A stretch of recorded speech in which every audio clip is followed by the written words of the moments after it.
kita berdoa. Demi nama Sang Bapa, Sang Anak, dan Sang Roh Kudus. Kemuliaan bagimu ya Allah kami, kemuliaan bagimu.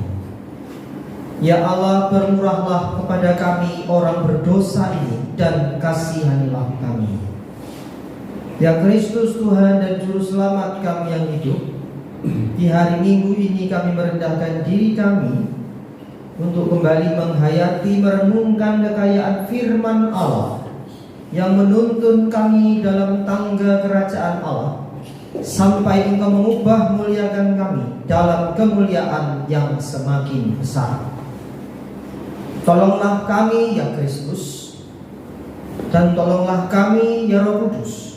Terangilah mata batin kami untuk kami dapat menghayati kekayaan firman Tuhan melalui pembacaan kitab suci ini. Kemuliaan bagimu ya Allah Tritunggal, Sang Bapa, Sang Anak, dan Sang Roh Kudus, sekarang dan selalu, serta sepanjang segala abad. Amin. Amin. Shalom. Shalom Bapak Ibu sekalian. Bacaan kitab suci hari ini, bacaan pertama terambil di dalam Injil Lukas pasal 6. Injil Lukas pasal 6 ayat yang ke-17 sampai 23. Injil menurut Lukas pasal 6 ayat 17 sampai 23.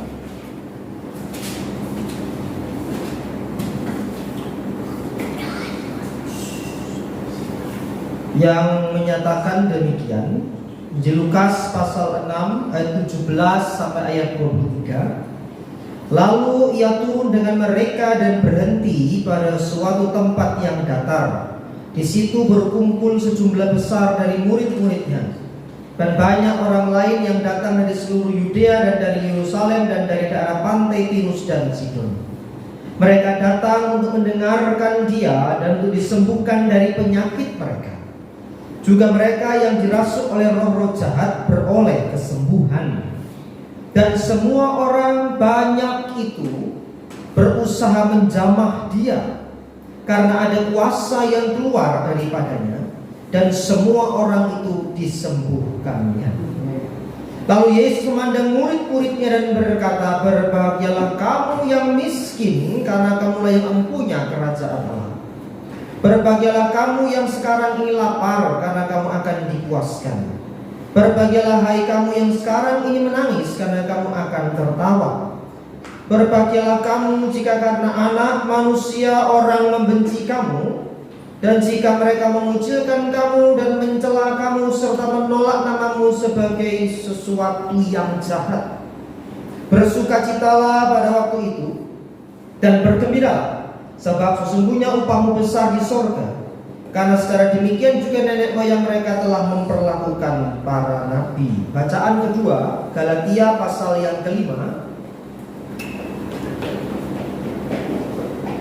Galatia pasal yang kelima ayat 24 sampai 26. Galatia pasal 5 ayat 24 sampai 26. "Barang siapa menjadi milik Kristus Yesus, ia telah menyalibkan daging dengan segala hawa nafsu dan keinginannya. Jikalau kita hidup oleh Roh, baiklah kita juga dipimpin oleh Roh. Dan janganlah kita gila hormat, janganlah kita saling menantang dan saling mendengki." Amin. Demikian pembacaan kitab suci. Kemuliaan bagimu ya Allah kami, kemuliaan bagimu. Saya sudah siap PPT, tapi mungkin ada masalah jadi tidak bisa ditampilkan. Ya, Bapak Ibu dan jemaat yang dikasihi oleh Tuhan Yesus Kristus, bicara soal keselamatan. Keselamatan itu bukanlah sebuah transaksi. Selama ini mungkin Bapak Ibu pernah mendengarkan ajaran-ajaran yang berkaitan dengan keselamatan yang adalah seperti transaksi. Kalau sudah diberi keselamatan, ya sudah, ya yakin selamat. Nah, kalau belajar sejarah gereja, sebetulnya keselamatan itu dimensinya 3. Saya telah diselamatkan, tetapi saya sedang diselamatkan, tetapi saya juga akan diselamatkan. Nah, abad pertengahan ajaran ini mulai bergeser dengan mengganti saya telah diselamatkan. Yang sedang dan akan tidak dibahas. Makanya muncul ajaran sekali selamat tetap selamat. Itu bukan ajaran kitab suci. Kitab suci mengajarkan apa? Kerjakanlah keselamatanmu, bertumbuhlah dalam kasih karunia. Kenapa? 1 Yohanes 3 ayat 9, keselamatan itu benih. Efesus 1:14 katakan kita menerima seluruhnya itu nanti. Sekarang ini masih benih. Nah, sekarang bagaimana benih keselamatan yang sudah Bapak Ibu dan saya terima ini itu ditumbuh kembangkan melalui latihan rohani.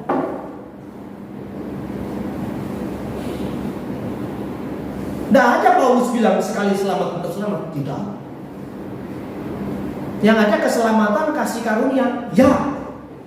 Tapi tidak ada tulisan sekali selamat tetap selamat. Maka ini uripe gak karuan. Kan banyak tuh di sekolah-sekolah teologi kadang muncul kalimat apa? Tidak mempengaruhi keselamatan. Oh, tidak bisa. Semua yang Bapak Ibu dan saya kerjakan itu pengaruh ke keselamatan. Iman itu menjadi sempurna dengan perbuatan, kata Yakobus. Apakah bertentangan dengan Paulus? Tidak. Tadi Paulus bilang apa tuh? Kalau sudah diselamatkan, hidupnya mematikan hawa nafsu.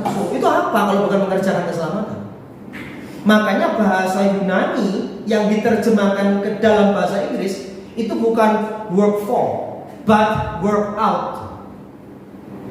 Apa itu work out, Pak Randy? Work out yang sudah kita peroleh, kita kembangkan. Para pria di sini kan manusia ini kan punya massa otot kan. Tapi bagaimana bisa jadi besar dan kekar sehingga perutnya ada batu batanya 6? Itu dengan apa? Nge-gym kan? Nge-gym itu latihan. Sampai yang sini bentuk, yang sini bentuk gitu kan. Itu nggak langsung tes gitu enggak. Itu perlu prosesnya. Keselamatan pun demikian. Benih yang terus bertumbuh sampai menjadi apa? Pohon yang matang. Itu keselamatan. Itu ajaran kitab suci. Paulus bilang kerjakanlah keselamatanmu. Yakobus bilang iman menjadi sempurna dengan perbuatan. Petrus bilang bertumbuhlah dalam kasih karunia. Berarti keselamatan itu sinergia, kerjasama rohani. Kasih karunia diberi, tapi ada tangan yang menerima. Nah, apa tangan yang menerima ini? Iman. Tapi tokoh-tokoh teolog abad pertengahan itu, Bapak Ibu, yang katanya ahli teologi ya, menyimpangkan itu menjadi yang sudah selamat, ya selamat. Hidup tidak karuan, terserah. Yang penting selamat. Itu ajaran setan.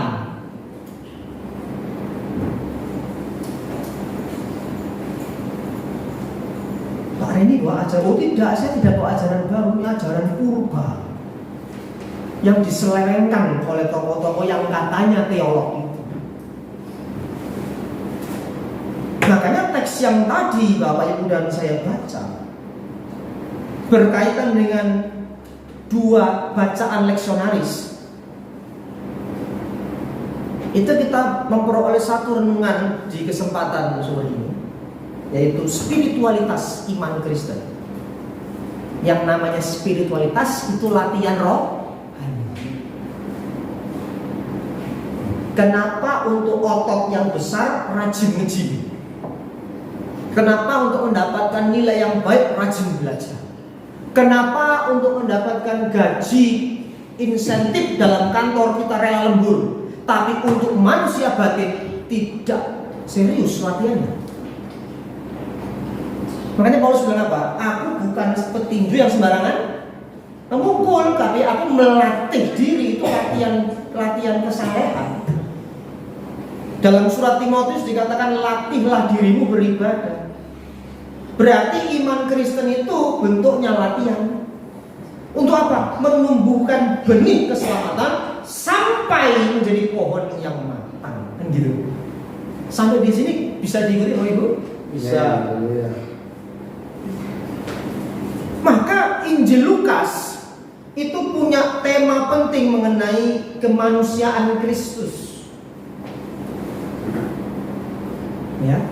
Tetapi juga dia ilahi atau anak Allah. Nah, sosok yang ilahi insani ini selalu iman Kristen itu bingkainya dua, ilahi insani, selalu jasmani rohani, pasti itu. Jadi jangan lupa kalau bicara baca Alkitab itu gini. Kalau pola perjanjian lama itu ajaran yang ada di Taurat menjadi dasar pemberitaan para nabi. Itu PL perjanjian lama. Nangkap ya Bapak ya. Kalau perjanjian baru, Injil hidup Kristus menjadi dasar pemberitaan para rasul. Nah, polanya gini. Yang sama. Ini tadi kita mulai dengan kitab Injil, lalu epistel surat kiriman. Jadi Kristus yang adalah ilahi insani itu menjadi sosok pemberitaan bagi para rasul. Hidupnya sebagai manusia sejati itu adalah sosok Tuhan dan Juru Selamat. Jangan lupa, Yesus Tuhan dan Juru Selamat ya. Atau sudah bergeser kayak yang di luar sana itu? Enggak ya? Masih percaya Yesus Tuhan dan Juru Selamat Bapak Ibu? Enggak bergeser ya? Enggak kayak yang sebelah toh? Enggak ya? Hari Kamis kemarin kalau nggak salah kami rapat. Karena Ibu Ketua STTS Anda bisa, saya mewakili untuk para ketua STT apa itu ya? Nasional ya. Kita rapat dengan Ibu Dirjen kemarin. Nah, saya lihat kakak kelas saya, Bapak Dr. Pangeran Manurung. Untuk kakak kelas saya di STI dulu. Dan beberapa dosen-dosen saya lihat, soalnya gerasi saya nggak tahu, nggak lihat apa namanya perwakilan gitu. Saya cari Pak Thomas Amintoni kok nggak ada ya. Nah itu dibahas ramai di situ tuh, heboh. Ya, tapi intinya masih dirapatkan gitu ya. Tapi itu nggak bisa dianggap remeh karena saya mau katakan kalau ajaran dan imannya salah. Saya ulang ya, kalau ajaran dan imannya salah, maka keselamatannya bermasalah.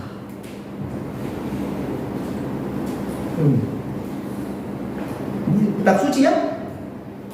Maka ketika Kristus yang adalah Allah sejati dan manusia sejati bertemu dengan banyak orang kala itu, tentunya dengan orang-orang yang dalam keadaan terbelenggu spiritualitasnya. Digambarkan di Lukas 6 itu ada yang apa? Penyakit, sakit penyakit dan kerasukan roh jahat.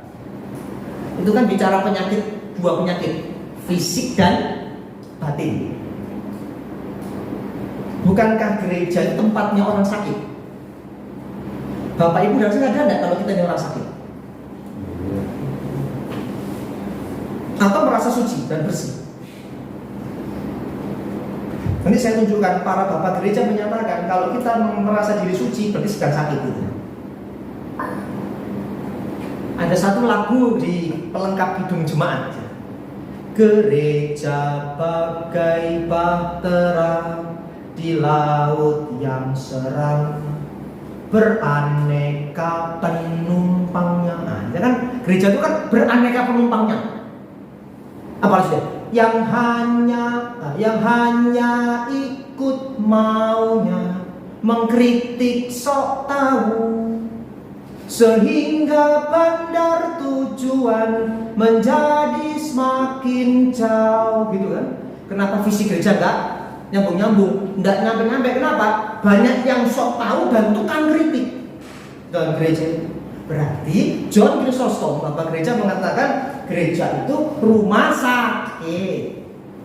Karena kita ini orang sakit, tapi kadang tidak merasa sakit. Sampai di sini Bapak Ibu kok tegang semua ini. Tadi pagi saya khotbah di GBI ya gitu, tegang semua. Kalau gitu besar ya, lebih banyak jemaat itu guru semua. Kok tegang semua, saya bilang. Biasa aja. Tapi benar kan ini? Saya tidak ngajar ajaran lain, tidak boleh Pak Randy membawa ajaran lain. Saya membawa ajaran Kristus yang disampaikan Rasul dan para bapak gereja. Tidak boleh mengurangi, tidak boleh melebihi. Dan apa yang ditulis di kitab suci. Nah, itu sebabnya Bapak Ibu, Sang Kristus itu yang adalah manusia sejati mengajarkan kehidupan batin yang berbeda dari dunia ini. Apa itu kehidupan batinnya Pak Randy? Tadi kalau dibaca ayat yang mulai 20 ada berderma. Apa itu berderma? Menolong. Kata Galatia 6 ayat 2, bertolong-tolonglah, bukan saling menggigit. Di gereja itu bukan saling saingan. Oh, saya sudah pelayanan misi. Kebetulan tadi pagi di gereja yang tempat saya tadi pagi itu diundang, itu juga ada satu misi ke Sumba. Jadi mereka sedang mengumpulkan dana, dan setelah ibadah itu mereka rapat tim misi ke Sumba. Ya, mahasiswa kami yang di SDTSK juga ada lagi, namanya Efraim Tanah Humba. Mantap nih. Apa artinya tanah Humba? Tanah Sumba, Pak. Oh. Saya bilang pelayanan misi ke Sumba itu nggak lebih hebat dari yang pastoral. Karena pelayanan misi perlu pastoral. Betul nggak? Siapa yang membalakan? Lah hilang semua itu jemaat yang sudah dijangkau. Nggak ada yang bisa sombong. Yang ada saling menolong. Itu pertama. Itu spiritualitas iman yang apa? Menumbuhkan benih keselamatan. Salinglah tolong, berderma. Berikutnya lagi di ayat yang ke-21, 22, 23 itu ada miskin batiniah. Apa itu miskin batiniah? Orang yang suka menolong, dia tidak akan pernah sombong. Kenapa? Karena semua yang dapat kasihnya Tuhan. Tidak ada yang bisa dibanggakan. Makanya berbahagialah kamu yang miskin. Itu miskin batinnya. Batinnya miskin. Saya lalu khotbah tema itu miskin batinnya. Teman-teman bilang kok serem Pak temanya. Tidak serem itu. Itulah hidup batin di dalam Kristus. Karena perjanjian baru fokusnya pembersihan batin. Bukan di sini tok pinter. Sekali selamat untuk selamat. Berdosa Allah pun terserah, yang penting selamat. Itu setan itu.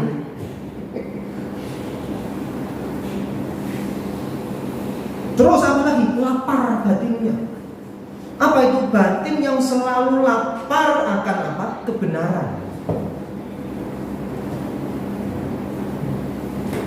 Sudahkah Bapak Indonesia lapar akan kebenaran setiap hari? Atau hanya sebatas ilmu saja? Yang keempat, apalagi kehidupan batin itu siap dibenci. Siap dibenci oleh Ibu. Nah, kan melempem semua kan? Dibenci karena nama Yesus. Banyak yang gak suka orang Kristen, ya. Di rumah saya itu kan kami ada pembinaan rohani itu. Jadi banyak di rumah saya ini tempat rumah tapi kita ada pembinaan rohani, pendalaman Alkitab lah, komunitas lah gitu. Itu sekitar situ langsung lapar ya, gitu. Mau cari-cari kok. Kami dikepung, depan bunyi, belakang bunyi, belum balap mercon. dado. Nggak disentuh orang Kristen itu, iya. Makanya Bapak Gereja mengatakan setan-setan itu marah pada kita ketika salib itu dikumandangkan. Oh iya, nggak suka mereka. Makanya Jana Suci Siluan dari Rusia mengatakan ini, kondisi kedamaian di antara manusia adalah bahwa masing-masing harus menjaga kesadaran akan kesalahan diri. Sudah sadar kesalahan kita di hadapan Tuhan? Atau yang dihitung kesalahan orang lain? Mengkalkulasi utang nggak bayar, disokong bidekai gitu. Ini orang Jawa itu bingung nih yang orang Jawa ini. Hutang tidak bayar, disapa bidek itu diem aja. Dikalkulasi semua itu kesalahan orang itu. Tapi tidak pernah mengalkulasi kesalahan kita sendiri. Wah, ini saya sudah di Tuhan ini. Tuhan ampuni saya, kasihan saya. Tidak pernah. Apalagi kalau gosip temannya yang berdosa, nomor 1 sudah tahu. Nah itu kan sudah tahu belum? Iya, begini, hebat. Di sini enggak, di asrama tempat saya dulu. Itu, waktu lumpuh di pinggir, terus rasanya apa? Siapa yang dirasain? Dosennya dirasain. Dosen ini loh begini. Nah itu biasanya. Atau sholat rahasia di mana nggak tahu saya. Aman-aman mungkin ya. Amin apa aman? Nah, sadari kesalahan kita, itulah kerendahan. Selanjutnya, kalau Bapak Ibu perhatikan kata-kata yang diucapkan Yesus dalam Injil Lukas ini, Jana Suci Agustinus yang terberkati mengatakan bahwa dalam bukunya Confession, jiwaku ini gelisah tak dapat tenang sampai dia menemukan istirahat di dalam Engkau. Itulah lapar. Juga Jana Suci Maximus mengaku iman bahwa istirahat atau ketenangan yang diperoleh setelah orang itu lapar akan kebenaran tidak bersifat berhenti, tapi terus-menerus lapar kebenaran. Rindu berdoa, rindu beribadah, rindu sharing firman, rindu menguatkan orang terus. Ada orang lemah dikuatkan, ditolong. Ada orang sakit langsung dibesuk gitu ya kan. Saya punya prinsip begitu, lebih baik membesuk daripada dibesuk. Saya pun langsung berangkat gitu. Kadang-kadang saat bilang, Pak jangan lama-lama ya, 1 orang aja. Oh iya, saya mau berdoa. Jadi kan kalau ngomong kan pelan-pelan. Karena kan sebelah sini tidur, kasihan tidur semua. Jadi kadang ngomong itu pelan-pelan. Nah, gitu ya. Tapi senang bisa mendoakan orang. Itulah hidup orang Kristen yang rindu melakukan kebenaran.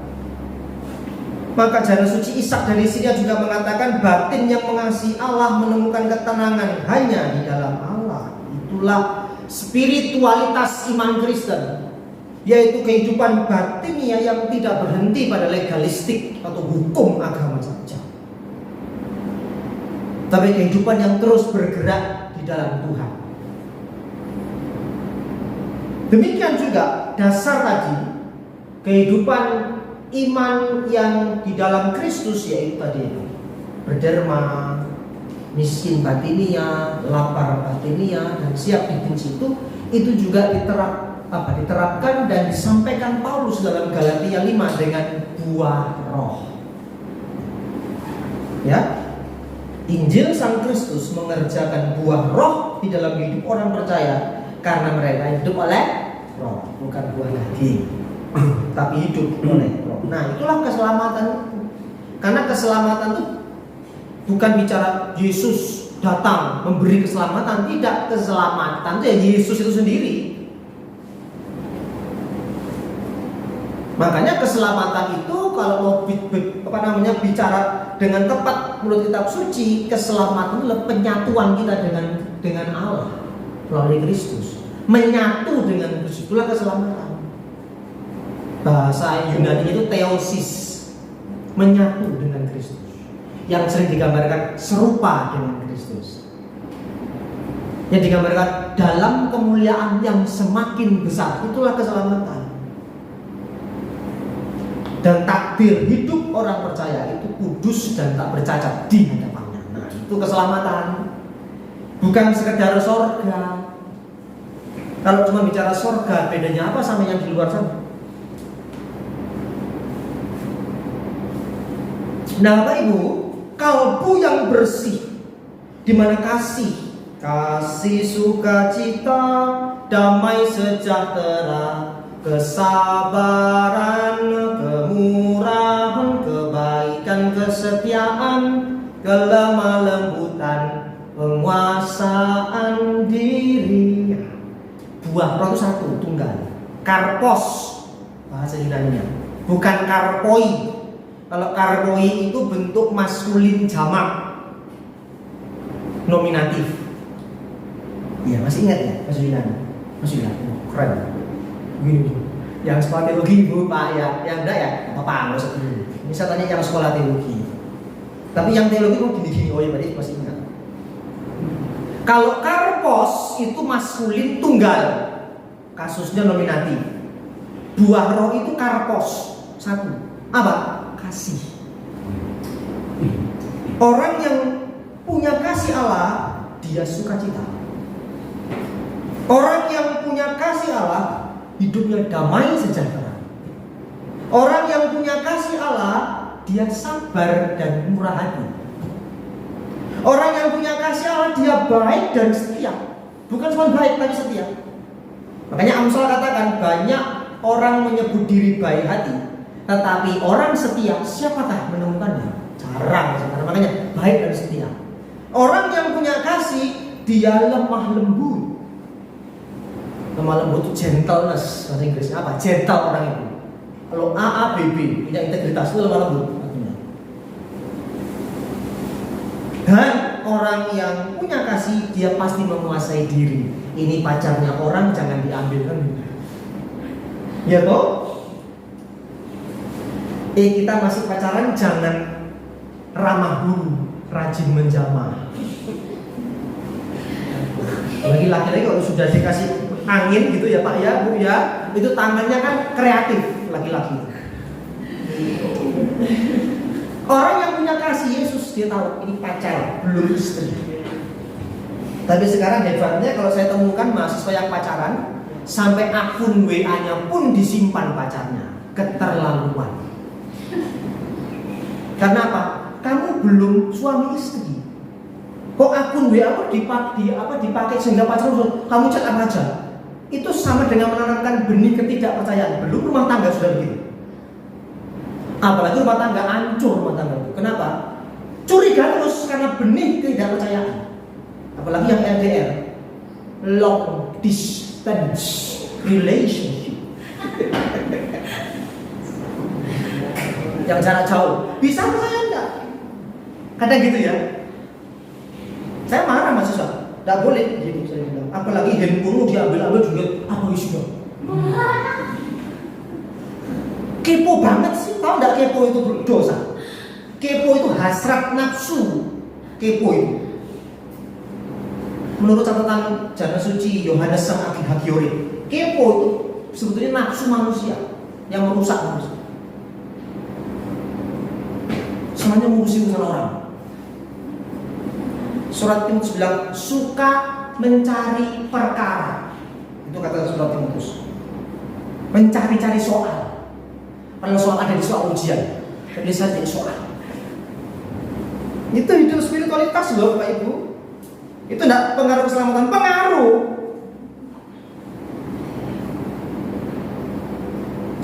Saya banget mahasiswa saya bilang, tidak boleh begitu ya. Kalau pacaran, apalagi saya punya anak wali, tidak boleh begitu kalau pacaran saling percaya.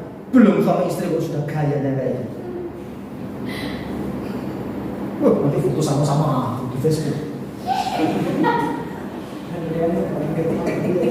Banyak mesra-mesra gitu ya Pak ya. Begitu suami istri, tidak pernah foto sama-sama. Kadang cek, ya itu urusan masing-masing ya. Cuman kok cek guayani gitu loh. Cek pacarannya sudah kayak gitu. Nanti kalau suami istri gitu sampai maut memisahkan, itu baru sip. Pacaran toh gaya.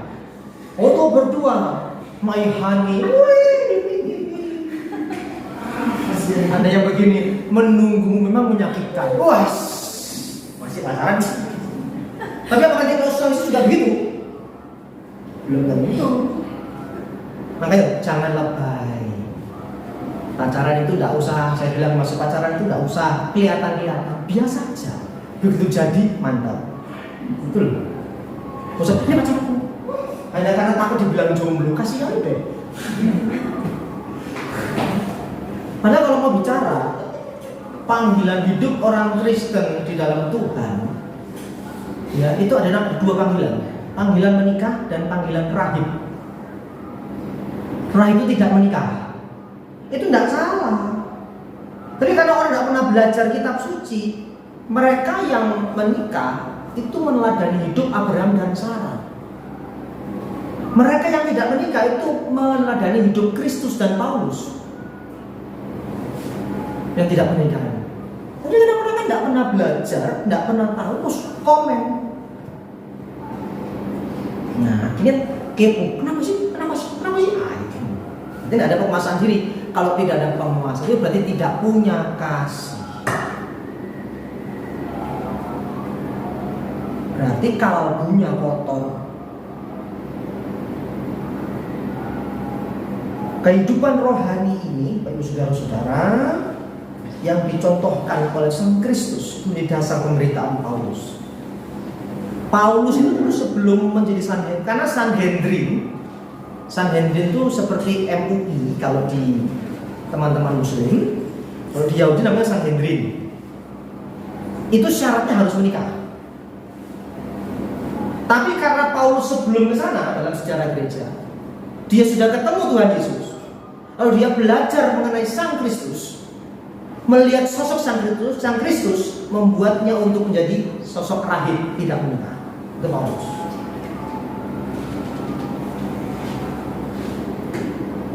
Dan itu yang menjadi apa? Cerminan hidup Paulus apa? Pengajaran dan hidupnya Kristus. Jadi kalau baca Alkitab, teman-teman yang sekolah teologi, kalau mau khotbah itu jangan cuma Yunaninya, Ibraninya, maknanya, enggak. Hidupnya Paulus sudah kita pelajari belum? Hidup spiritualitasnya Paulus sudah. Bicara Petrus sudah belajar belum? Siapa Petrus itu? Hidup doanya, hidup sembahyangnya. Nah, inilah Bapak Ibu saudara-saudara, kehidupan rohani yang terus berjalan bersama Tuhan. Nah, contoh ya, Bapak Ibu, ini sebagai penutup. Yang tadi saya sebutkan, salah seorang bapak gereja yang bernama Jana Suci Siluan. Siluan itu bahasa Rusia dari Silvanus. Bahasa Yunani Silvanus, bahasa Rusianya Silowan. Nah, beliau ini adalah seorang rahib. Yang rahib tidak menikah ya. Di awal abad 20 di biara Jana Suci Panteleimon. Dan beliau ini adalah sosok rahib atau pimpinan atau apa namanya ya istilahnya, biarawan dari gereja Ortodoks begitu ya, yang waktu itu memutuskan untuk pergi ke Gunung Athos. Gunung Athos itu di Yunani dan itu adalah pusat kerahiban gereja Ortodoks. Gereja Ortodoks itu gereja mula-mula ya, sebelum ada Surabaya City Blessing. Gereja Ortodoks sudah berdiri tahun 33 Masehi. Itu kakaknya dari gereja yang ada ini, abang tertua, Bapak Saa, kalau bahasa Nias, ya toh, Bapak Saa ya, betul ya. Nah, kalau gereja besarnya Bapak Saki ini, iya. Tapi karena Bapak Saki ini gaya-gaya gitu, tidak menghormati yang Bapak Saa. Nah, saya yang lalu pernah sih dihubungi oleh ketua umum gereja Ortodoks Indonesia untuk menemani Episkop Daniel dari Nikopolis ke Yunani. Cuman saya bilang kami masih mau akreditasi, saya bilang kampus kami jadi belum bisa Romo. Oh iya ya, Pak Mas Randy, nanti saya bilang ya kapan-kapan promo kalau ada waktu. Saya bilang saya temani Episkop Daniel untuk ke Yunani. Wah, senang jawab Yunani ya. Wah, begitu pulang bahasanya bahasa Yunani semua nanti saya tahu. Domestos nomos gitu ya jadi ya. Nah, tapi ya senang mendapat kesempatan untuk menemani beliau, tapi nggak bisa saya. Nah, terlalu mepet. Ya. Dan mungkin akhir September ini beliau berangkat ke sana. Nah, Jana Sudi Siluan ini ketika beliau hidup menjalani hidup kerahiban. Nanti kapan-kapan saya ngomong di sini ya, kalau nanti ketemu apa itu hidup kerahibannya, ya, supaya Bapak Ibu tahu. Barangkali ada teman-teman yang soal teologi yang mau hidupnya rahib, jadi tidak mau nikah, gitu ya. Bisa aja. Tapi itu panggilan khusus ya, tidak sembarang juga. Menikah pun juga panggilan khusus, tidak sembarang juga. Tidak asal punya anak, itu tidak begitu. Itu tekanannya ada semua. Nah, gereja kami di bulan ini sama bulan depan mungkin kita bicara mengenai itu. Di bulan November, Oktober ini bicara keluarga Kristen. Bulan ini kemarin kita bicara pernikahan, sakramen pernikahan Kristen. Jadi ada banyak hal yang mendalam yang Bapak Saki ini nggak punya. Pendalam mengenai sakramen pernikahannya. Makanya sembarang-sembarang ya, kawin cerai.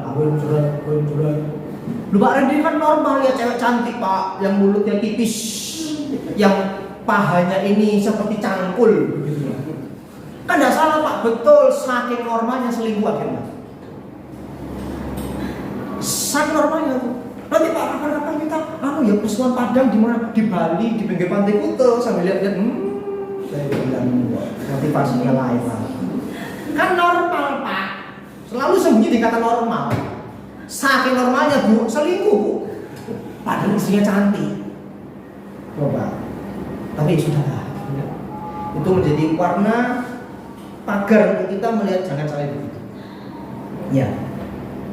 Cukup yang cantik itu adalah Ibu Frans. Dia Pak Frans. Baga-baga balik, gitu kan? Ya. Sudah cukup Ibu Frans itu Bu ya. Ya. Nah, ini kan juga Bapak Ibu yang lainnya, cukup istri atau suami yang ganteng, sudah itu saja, jangan lain-lain. Oh yang sana cantik, yang sini enggak, pasang kacamata kuda supaya gede terus. Beliau ini seorang yang melatih dirinya sehingga dia memperoleh kerendahan hati dan keheningan hati.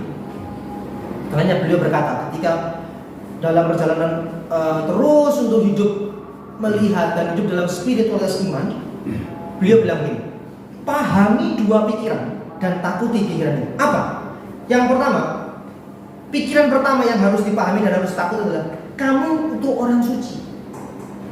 Dan yang satunya, kamu tidak akan diselamatkan. Kenapa ini Pak? Iya, kedua pikiran ini berasal dari musuh. Kalau pendamping saya suci, kudus, itu setan yang nanam, kan? Yang kedua, kalau kita berpikir kita tidak akan diselamatkan, itu juga setan yang nanamkan. Ya. Kedua pikiran ini berasal dari musuh. Tidak ada kebenaran di dalamnya. Tapi berpikirlah seperti ini. Saya adalah orang yang berdosa besar.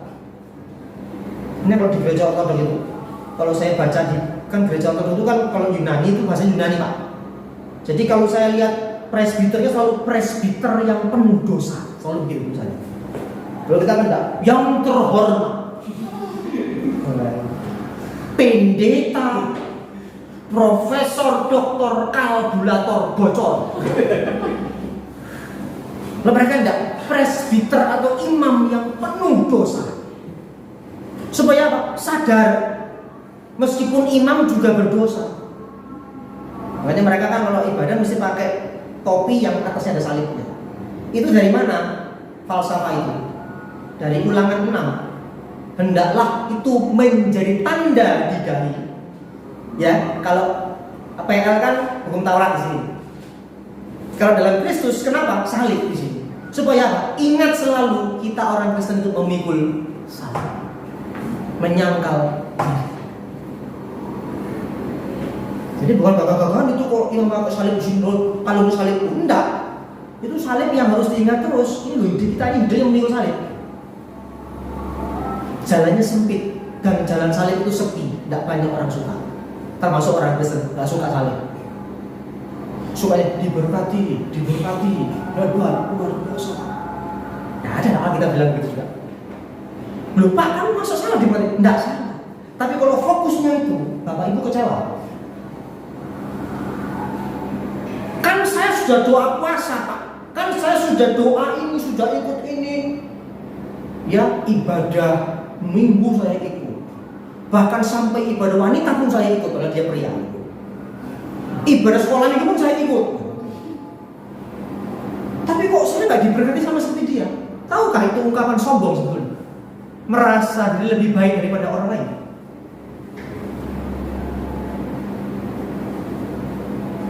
Ya kalau orang yang korban ini tegang semua ya. Ya. Kalau dari pagi itu tegang semua gitu. Saya adalah orang yang berdosa besar, tetapi Tuhan itu penuh belas kasihan. Dia sangat mengasihi orang-orang seperti saya, dan dia akan mengampuni dosa-dosa saya. Itulah kalimat yang diucapkan. Saya ulang ya, saya adalah orang yang berdosa besar, tapi Tuhan itu penuh belas kasihan.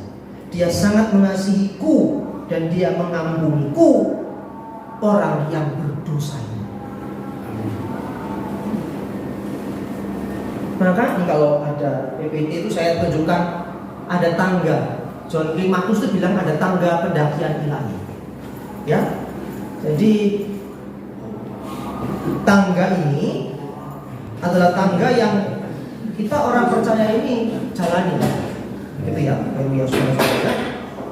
Jadi menurut Bapak Gereja John Climacus, kita melihat ada tangga-tangga pendakian ilahi. Sudah dibantu ini. Jadi ada tangga pendakian. Jadi hidup Kristen itu Bapak Ibu punya 4 tangga. Yaitu sebetulnya ringkasan. Kalau mau baca bukunya itu tebel segini. Tangga pendakian ilahi atau filokalia. Itu nggak ada di STT itu, filokalia. Itu tuntunan untuk mereka yang mau mendaki tangga kerajaan Allah, menjadi Kristen yang benar-benar Kristen. Ya. Ada 3 buku itu ya. Dan memang bahasanya sulit karena itu bahasa kajian kalbu. Ini tidak mudah dipahami juga. Nah, tangga pertama itu namanya pembersihan batin. Tangga pertama. Nah, pembersihan batin itu artinya Bapak Ibu dan saya ini terus bergumul dengan dosa-dosa kita. Nah, kalau kita masih bergumul dengan dosa kita, itu tangga pertama, pembersihan batin. Kita minta terus, Tuhan tolong hatiku, tolong batinku supaya bersih. Tidak ada pikiran jahat ke orang, tidak ada niat jahat ke orang. Yang ada hanya tulus hatinya. Nah, kalau kita masih terus, itu tangga pertama. Nanti kalau sudah naik, lulus, itu namanya pencerahan batin. Orang itu dicerai batin. Nah, artinya apa? Sampai dia melihat apapun itu. Mau dia laki melihat cewek cantik karena dia sudah punya istri atau suami, dia anggap itu ciptaan Tuhan yang indah, sudah berhenti di sini. Tapi tidak main fantasi di sini, tidak ada. Allah bisa Pak, bisa. Karena bukan kekuatan manusia itu. Itu tangga kedua, pencerahan batin. Nanti kalau sudah naik yang ketiga itu namanya penyatuan hati dengan Allah. Nah, biasanya kalau sampai yang ketiga ini itu orangnya sakti-sakti Pak. Itu doakan orang sembuh-sembuh betul. Itu bisa baca orang. Jadi dia berdiri ketemu orang, dia bisa tahu ibu ini punya masalah apa aja, itu tahu. Ya. Nah, dan sampai tangga ketiga ini Bapak Ibu, kalau melihat sejarah gereja, bapak-bapak gereja misalnya, Bapak Gereja Serafim Sang Bunga Mawar. Kenapa disebut bunga mawar? Karena waktu meninggal jenazahnya bau mawar, wangi. Dan setiap orang yang tersentuh jenazahnya itu sembuh. Yang mati bangkit. Saking bersihnya hidupnya. Ada satu Bapak Gereja yang sampai meninggal di peti itu tulangnya utuh Pak, tidak hancur. Ada banyak kisah-kisah ajaib. Tapi berangkat dari mana? Batin yang bersih, nggak sembarangan, nggak sembarang orang. Dan para bapak gereja itu orangnya orang yang low profile, nggak pernah pamer kalau dia punya mujizat. Kalau sekarang kan enggak, hadirilah kesembuhan ilahi, pelepasan kutuk-kutuk, kutuk lajang, kak kayu rabi gitu. Lah laku nikah tuh kutuk lajang katanya, kutuk kemiskinan. Lah males piye gak miskin gitu. Banyak yang kutuk-kutuk, kutak-kutuk. Lidah makan ikan kutuk. Sehat tuh. Kalau para bapak itu enggak pernah pamer situ. Pasti dia sembunyikan cerita itu. Dan dia hanya cerita ke anak-anak rohaninya. Seperti Kristus, jangan menceritakan ini ke orang lain. Nanti kalau beliau sudah wafat, baru anak rohaninya menceritakan. Tapi beliau sudah wafat kan?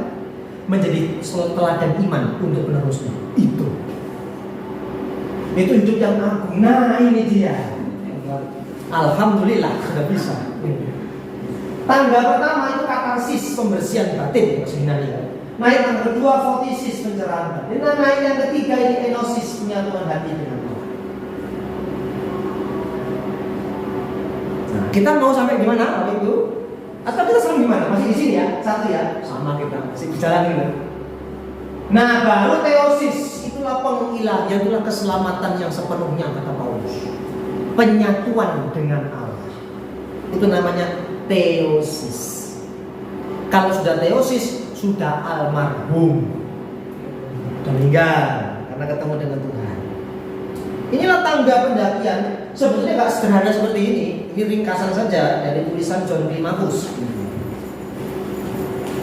Tapi ini sederhana, apa itu hayati bersama-sama. Saya sudah sampai di tangga mana? Itulah hidup spiritualitas iman yang hari ini, sore ini kita pelajari. Cukup berat ya Bapak Ibu? Berat materinya enggak? Bisa dipahami enggak? Atau tambah membuat Bapak Ibu ngantuk apa gimana? Nanti saya, ini kesimpulannya sebetulnya. Bapak Ibu ada di mana?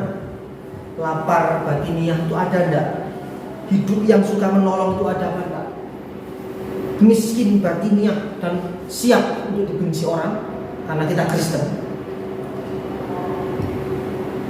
Bila tangga ini menjadi renungan kita. Next, lanjut. Nah, jana suci Paisios katakan bahwa ini kan gambar, itu kan gambarnya gym, alat-alat gym ini. Kenapa Pak gambarnya alat gym? Ya, karena begini. Dalam setiap ujian kita ini kan dalam tangga ini kan banyak ujiannya toh. Dalam setiap ujian, marilah kita berkata apa? Terima kasih Allahku karena ini diperlukan bagi keselamatan. Jadi ujian yang Bapak Ibu alami itu pengaruh nggak ke keselamatan? Sangat pengaruh. Jadi jangan lagi ngomong tidak mempengaruhi keselamatan. Saya nggak setuju itu. Oh, nggak mempengaruhi keselamatan. Oh, tidak, apa yang penjenengan saya kerjakan itu pengaruh pada keselamatan. Makanya hati-hatilah hidup, kan gitu Paulus bilang. Awasilah dirimu, awasilah ajaranmu, bertekulah. Kenapa? Orang Kristen bukan cuma kami para hamba Tuhan, para pendeta atau imam, tapi orang itu juga semuanya. Pekerjaan apapun Bapak Ibu, awasi diri kita baik-baik. Awasi ajaran kita baik. Terakhir, nah kita berdoa. Iya, ini kita berdoa kan terakhirnya berdoa toh? Iya. Berdoa seperti yang diajarkan oleh jana suci Efraim dari Syria. Ya doanya begini, ya Tuhan penguasa hidupku, ambillah daripadaku roh kemalasan, mencampuri urusan orang lain, tuh kepo tuh, ya, kekuasaan dan omong kosong. Tetapi karuniakanlah kepadaku roh kesuci murnian, satu, kerendahan hati, kesabaran dan buah roh ya, betul ya? Ya Tuhan dan Rajaku, karuniakanlah kepadaku agar aku dapat melihat apa? Apa? Dosa-dosaku sendiri, bukan dosa orang lain. Dan tidak menghakimi orang yang masih suka nilai sesamanya, berarti hatinya belum bersih. Ya, karena engkau terberkati sampai sepanjang segala. Doa ini bisa Bapak Ibu tanyakan setiap pagi. Karena doa dari Bapak Gereja yang berangkat dari orang-orang yang memiliki hidup seperti Kristus, bukan orang sembarangan. Jadi kalau Pak Randy, kalau suruh kok Bapak Gereja terus, itu muridnya Rasul, Bapak Ibu. Bapak Gereja itu muridnya Rasul. Kalau kita menolak Bapak Gereja, kita tidak punya Alkitab. Karena Alkitab itu yang menkanonkan beliau-beliau ini, perjuangan beliau ini, sampai mereka dipenggal kepalanya, rela mati. Kadang orang bilang, ngapain Pak Randy kok masang orang yang meninggal? Loh, memang beliau sudah wafat, betul tidak? Tetapi saudara yakin tidak kalau mereka itu hidup? Loh, kayak Alkitab bilang apa? Yesus itu adalah Allah orang hidup, bukan Allah orang. Berarti mereka orang-orang beriman ini hidup atau mati? Hidup walaupun sudah mati. Tidak perlu Pak, kan Roh Kudus itu dinamis, bergerak. Apa nih yang bergerak? Hidup kita saja belum sempurna para Bapak Gereja. Kok sombongnya kita nolak mereka? Beliau semua ini dipenggal kepalanya demi Injil. Kita belum tentu berani dipenggal. Orang-orang para Bapak Gereja ini orang-orang yang hidupnya betul-betul melatih di dalam kerohanian, sehingga mereka di dalam tanda petik orang-orang yang sakti. Ketemu singa buat tanda salib begini, singanya tunduk. Jangan saja Seraphim of Sarov, dari Sarov itu ada teman semua hewan. Dia tinggal di sebuah hutan, di situ ada biara, tempat sembahyang, dan dia memelihara semua hewan yang ada di hutan ini. Mau beruang, mau singa, tunduk semua ke beliau. Nggak pernah dibahas begini-gini ya. Berkat. Kita begitu, mobil itu diberkati itu, usahanya diberkati itu, sakitnya sembuh. Pertanyaannya, kalau nggak diberkati tetap setia mana?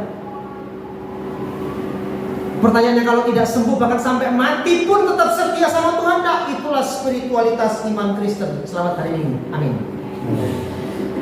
Kita berdoa. Ya Tuhan dan Raja kami, tolonglah kami dalam hidup kami ini untuk terus menjalani tangga kerajaan Allah, supaya kami memiliki batin yang bersih, memiliki kalbu yang rendah hati, dan terus ada di dalam latihan rohani sampai Tuhan menjemput kami kembali dalam kemuliaan yang semakin besar. Tolonglah kami ya Kristus, kasihanilah kami dan selamatkanlah kami. Dalam nama Tuhan Yesus Kristus. Amin.